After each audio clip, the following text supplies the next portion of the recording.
우리 추석 명절 되면 가족들이 모여서 옛날 이야기를 많이 하죠. 저희들도 이번에 모여서 옛날 이야기를 하였습니다. 제가 어렸을 적에 시골집 안방에는 벽장이 있었습니다. 그 벽장은 할머니의 보물창고였습니다. 먹을 것도 있었고 여러 귀한 것들이 그 안에 있었습니다. 그 벽장을 열면 그 문턱 앞에 항상 동전이 쌓여 있었습니다. 키가 작아서 혼자는 절대로 그 동전을 닿을 수가 없었습니다. 그래서 어떻게 했는가 하면 제가 엎드리면 제 등에 누님이 올라타서 동전을 몇 개를 몰래 훔치는 것이었습니다. 그 동전을 훔쳐서 어디에 썼는가 하면 한 2.5km 떨어진 곳에 가서 오락실에 다 탕진했습니다. 그렇게 한 3, 4일 간격으로 동전을 한 두세 개씩 몰래 빼는 것입니다. 표시가 안 나야 하기 때문입니다. 참 사람이 죄를 짓는데 머리 회전이 빠르다는 것을 그때부터 알게 되었습니다. 자, 이제 어느 날 할머니께서 이상하다 동전이 없어지는 것 같다고 말씀하셨습니다. 그게 뭡니까? 경고입니다. 경고. 그 경고를 알아들었어야 되는데 더 조심해서 훔쳐야 되겠다라고 생각합니다. 자, 그런데 그것을 이미 아버지께서 알고 계셨던 거예요. 때를 기다리고 계셨습니다. 그리고 드디어 그날이었습니다. 저희 집 바로 뒤편이 산이었는데 바로 올라가셔서, 여러분 쌀이나무 아십니까? 쌀이나무? 그 쌀이나무로 회초리를 만들어 오셔서 그날 종아리가 터지기 직전까지 맞았습니다. 자, 그때부터 훔치는 것이 무엇인지를 깨닫게 되었습니다. 아무리 가족일지라도 도둑질하면 안 되는구나. 도둑질은 처음에는 달콤하지만 그 최후의 말로가 이렇게 고통스럽게 끝나는구나. 이거를 깨닫게 되었습니다. 그 후로는 절대로 돈을 훔치지 않았습니다. 아버지의 징계가 있었기 때문에 도둑질이 나쁘다는 것을 알게 되었고 다시는 도둑질을 하지 않게 되었습니다. 만약에 아버지께서 적절한 타이밍에 징계하지 않았다면 바늘 도둑이 소도둑이 되었을지도 모르겠습니다. 우리가 하나님의 지혜를 얻는 방법 중에 하나가 하나님의 징계입니다. 하나님의 지혜는 꾸준함과 징계 형태로 찾아오기도 합니다. 아버지의 징계가 자식을 향한 사랑의 표현이고 그것을 아버지의 사랑으로 온전하게 수용하는 자녀에게 약이 되듯이 하나님의 징계를 달게 받으면 은혜가 되고 복이 되고 지혜를 배우게 됩니다. 히브리서 12장에 하나님의 징계에 대해서 아주 자세하게 기록을 하고 있습니다. 12장 10절과 11절입니다. 그들은 잠시 자기의 뜻대로 우리를 징계하거니와, 무슨 말입니까? 부모는 자기의 뜻대로 징계한대요. 다 너 잘 되라고 하는 거야 하면서 사심이 들어간다는 거예요. 안 그래요? 부모의 징계는 여러분 100% 순수하지 않아요. 사심이 들어갑니다. 자기의 뜻이 반영되는 거예요. 그런데 오직 하나님은 우리의 유익을 위하여 그의 거룩하심에 참여하게 하시느니라. 하나님의 징계는 100% 우리의 유익을 위해서 하신다는 겁니다. 그 결과 11절에 무릇 징계가 당시에는 즐거워 보이지 않고 슬퍼 보이나 후에 그로 말미암아 연단받은 자들은 의와 평강의 열매를 맺게 되느니라. 모든 종류의 고난이 하나님의 징계라고 말할 수는 없습니다. 그러나 징계는 역경, 고난, 고통의 형태로 우리에게 다가옵니다. 그래서 절대로 즐겁지 아니하고 슬픕니다. 역경과 고난과 고생은 우리에게 지혜를 얻게 하는 중요한 통로가 되어진다는 사실입니다. 그러니까 여러분, 징계를 우리가 어떻게 받아들이냐 굉장히 중요합니다. 여러분, 우리의 인생 가운데 고통, 슬픔, 어려움, 이 모든 것들을 여러분 하나님의 징계라고 한번 생각해 봅시다. 물론 그것들이 다 하나님의 징계 아니에요. 그렇지만 여러분, 그런 인생의 순간들을 만날 때 이것도 하나님의 징계일 수 있다 생각하고 그 징계를 어떻게 받아들이냐에 따라서 완전히 다른 결과를 맞이할 수 있습니다.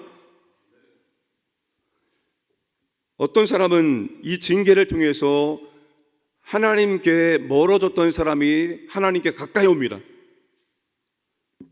더 강해지고 더 정결해지고 그래서 더 유익함을 받을 수 있지만 어떤 사람은 오히려 하나님으로부터 멀어집니다.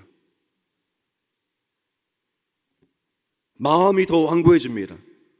그러면 징계가 모든 사람에게 똑같은 유익을 주는 게 아닙니다. 어떤 사람에게는 정말 유익을 주고 지혜를 배우게 할 수 있지만 어떤 사람은 오히려 더 하나님과 멀어지고 원망할 수 있다는 거예요. 여러분, 하나님의 징계를 통해서 우리는 지혜를 얻고 지혜를 배워야 합니다. 여러분, 하나님의 징계를 통해서 지혜를 배우는 것이 얼마나 가치 있는 일인지 모릅니다. 어떤 징계는 작은 징계가 임할 수 있고 어떤 징계는 이스라엘 백성들 경우에는 나라가 멸망당하는 아주 큰 징계를 하나님께 받습니다. 여러분, 작은 징계는 그래요. 감당할 수 있고 받아들일 수 있어요. 나라가 멸망하는 이러한 큰 징계, 아니 이러한 큰 징계를 받아가면서까지도 우리가 지혜를 배우는 게 가치 있는 일입니까? 한번 자문해 보시기 바랍니다. 인생에 여러분 어떨 때는 정말로 아주 바닥까지 내려가는 아주 처절한 하나님의 징계를 당할 때가 있습니다. 그런 처절한 징계를 받아가면서까지도 우리가 지혜를 배울 가치가 있는가? 오늘 잠언은 있다라고 말합니다. 13절부터 18절까지 지혜를 의인화해서 설명해 주고 있습니다. 이 지혜가 얼마나 가치 있는지를 우리에게 설명해 주고 있는 거예요. 14절에 지혜를 얻는 것이 은을 얻는 것보다 낫다. 그 이익이 정금보다 낫다라고 말합니다. 15절에 지혜는 진주보다 귀하다. 내가 사모하는 모든 것으로도 이에 비교할 수 없도다. 16절에 그의 오른손에는 장수가 있고 그의 왼손에는 부귀가 있나니 17절에 그 길은 즐거운 길이요 그의 지름길은 다 평강이니라. 여러분, 지혜가 이 정도로 가치 있다는 거예요. 금, 은, 보화보다 지혜를 얻는 것이 더 가치 있다라고 설명해 주고 있습니다. 그리고 결론이 13절과 18절입니다.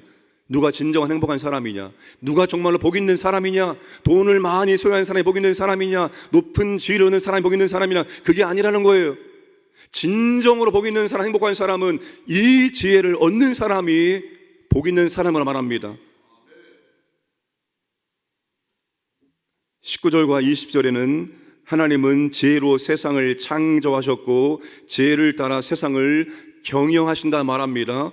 지혜가 하나님의 창조 원리이고 세상 경영의 원리이기 때문에 지혜를 얻는 것이 가장 가치 있는 일이다라고 설명을 해주고 있습니다. 그러니까 여러분, 고난을 통해서, 어려움을 통해서, 징계를 통해서, 환난을 통해서 우리가 지혜를 얻을 수 있다면 그 고난과 고통과 징계는 정말로 우리에게 유익한 것이 될 수가 있다는 것입니다.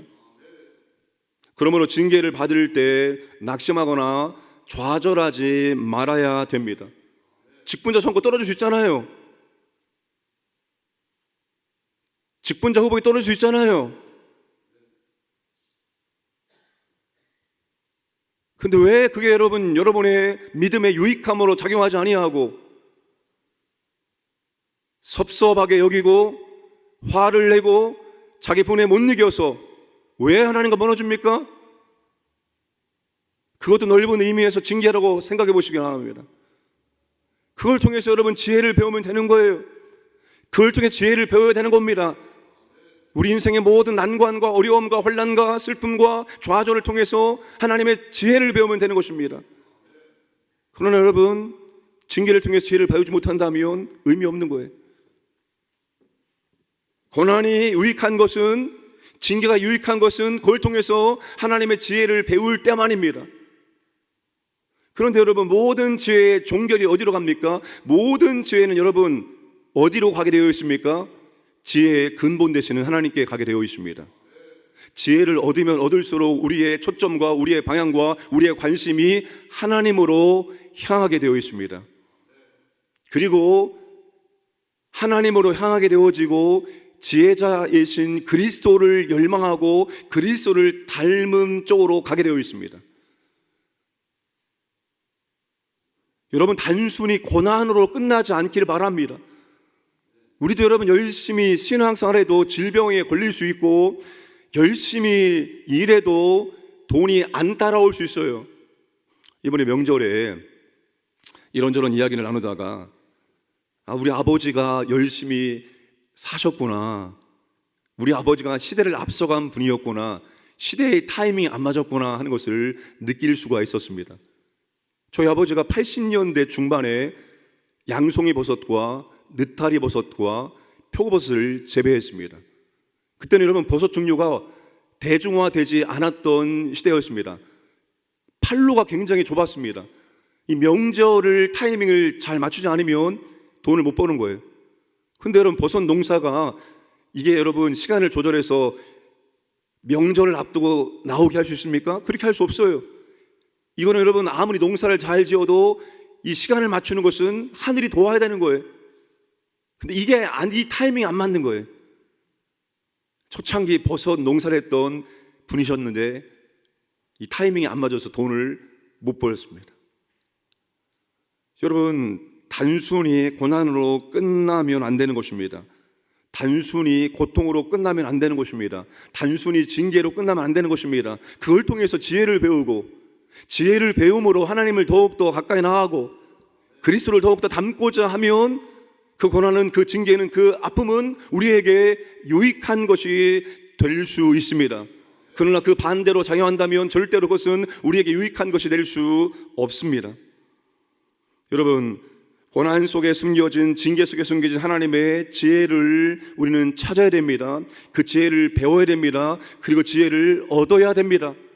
제가 아버지의 징계를 통해서 도둑질이 나쁜 것이구나, 도둑질의 말로는 고통이구나 하는 것을 깨달았던 것처럼 우리는 삶의 어려운 여정을 통해서, 여러 가지 삶의 상황을 통해서 하나님의 지혜, 하나님은 이런 지혜로 세상을 통치하시는구나, 이 지혜를 우리가 배우면 되는 것입니다. 이게 바로 금과 은과 진주를 얻는 것보다 더 가치 있다라고 오늘 우리에게 잠언은 설명해 주고 있습니다. 우리에게 진짜 지혜가 필요한 이유는 우리가 살고 있는 세상이 불확실한 세상이고 두려운 세상이기 때문입니다. 자,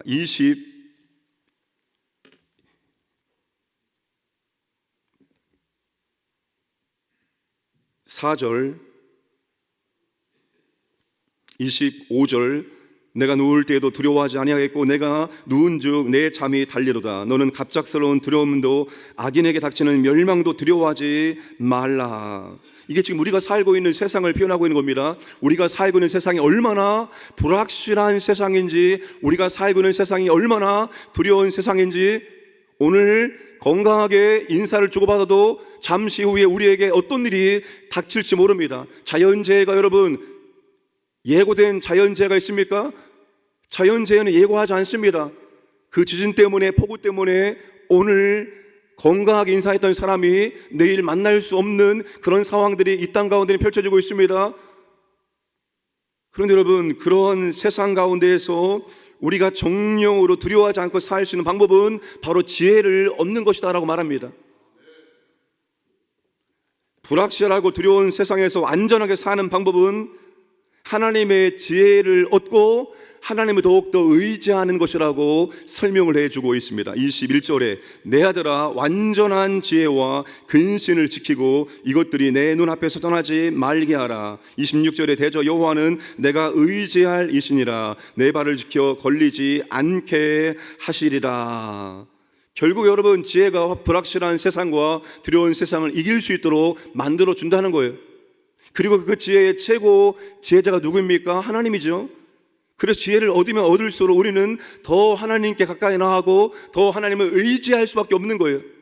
내 건강과 내 물질과 내 주변의 사람들, 내 환경을 의지하는 것이 아니라 지혜를 얻으면 얻을수록 완전한 지혜자 되시는 예수 그리스도, 하나님을 더욱더 의지하는 것, 이게 여러분 두려워한 세상을, 불확실한 세상을 두려워하지 않고 살 수 있는 방법이라고 소개해 주고 있습니다. 사랑하는 여러분, 자녀 문제, 직장 문제, 교회도 마찬가지입니다. 얼마나 지금 우리가 불확실한 상황 속에서 하루하루 살고 있는지 모릅니다.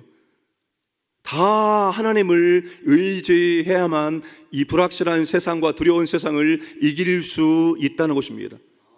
그분이 완전한 지혜자이기 때문에 이런 불확실한 세상과 두려운 세상에서도 우리로 하여금 단잠을 잘 수 있도록 우리를 지도하시고 인도하시기 때문입니다. 그러므로 사랑하는 여러분, 완전한 지혜 되시는 하나님을 전적으로 의지하시기를 바랍니다. 야고보서가 뭐라고 말합니까? 지혜가 부족하거든 후히 주시고 꾸짖지 아니하신 하나님께 구해라라고 말합니다. 그 지혜가 뭡니까? 고난을 통과할 수 있는 지혜입니다. 환난을 통과할 수 있는 지혜입니다. 난관을 통과하신 지혜입니다. 지금 이 상황에서 하나님, 내가 어떻게 하면 이 상황을 잘 통과할 수 있습니까? 제게 지혜를 허락해 주옵소서. 구할 때 후히 주시고 꾸짖지 아니하신 하나님께서 우리에게 지혜를 주신다고 말씀하십니다. 그러므로 완전한 지혜자 되시는 하나님을 더욱더 의지하는 것이 험한 세상을, 두려운 세상을 두려워하지 않고 평안하게 잠자며 살 수 있는 유일한 방법임을 믿으시기 바랍니다. 지혜를 얻으시고 그 지혜 때문에 더 하나님을 붙들고 의지하는 저와 여러분들에게 주님의 이름으로 축복합니다. 말씀과 사역을 위해서 기도하겠습니다. 고난, 역경, 고생, 징계를 통해서 하나님의 지혜를 배우게 하여 주옵소서. 기도하시고 직분자 선거, 새가족 7기, 개강 16차 자녀와 함께하는 금요 성령의 기도회 사역 가운데 하나님의 은혜와 복을 성령의 역사하심을 도와여 주옵소서. 함께 합심하여 기도하겠습니다. 아버지 하나님, 우리의 인생길 가운데 고난이 찾아오고 역경이 찾아오고 고생이 찾아옵니다. 아버지 하나님, 모든 고난이 하나님의 징계는 아니지만 아버지 하나님의 징계는 고난의 형태로, 고통의 형태로, 슬픔의 형태로, 역경의 형태로 우리 가운데 찾아옵니다. 주여 아버지 하나님, 그 고난, 그 징계가 아버지 하나님을 더욱더 배우기를 원합니다. 지혜를 배우기를 원합니다. 아버지 하나님, 세상을 통치하신 아버지의 지혜를 배우기를 원합니다. 세상을 창조하신 아버지의 지혜를 배우기 원합니다. 그 지혜가 진조보다 금보다 은보다 더 귀하다 말씀하셨사오니 고난 가운데, 고통 가운데, 어려움 가운데 아버지의 지혜가 무엇인지를 배우게 해주시고 지혜를 배우며 배울수록 아버지 하나님을 더욱더 의지하기 원합니다. 완전한 지혜자 되신 아버지 앞에, 예수 그리스도 앞에 나아가기를 원합니다. 아버지 하나님, 그리고 험한 세상, 두려운 세상, 불확실한 세상 가운데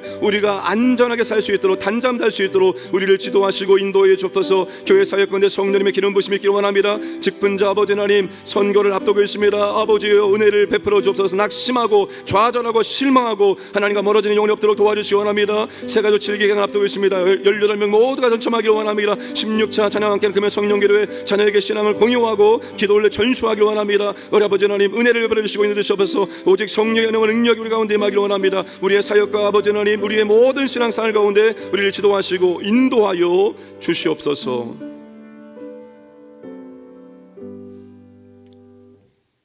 완전한 지혜자 되시는 아버지 하나님, 아버지는 지혜로 세상을 창조하시고 지혜를 따라 오늘도 세상을 경영하고 있습니다. 그러므로 말미암아서 우리가 지혜를 얻고 배워야 합니다.